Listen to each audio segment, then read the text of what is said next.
Welcome back to Music Man's Garage. Today I'm going to show you a quick video about the drag strip at Beechbend Parkway in Bowling Green, Kentucky during Camaro Fest.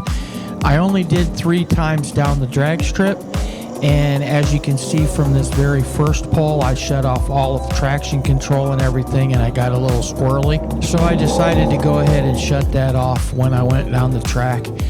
Again, this is only the second time ever for me to hit the drag strip in a car, and each time my time got better. If you stick around for each pole, at the end of each pole I will give you the statistics so that you can see exactly what I did. Do me a favor and hit that thumbs up button, and I hope you enjoy the rest of the video.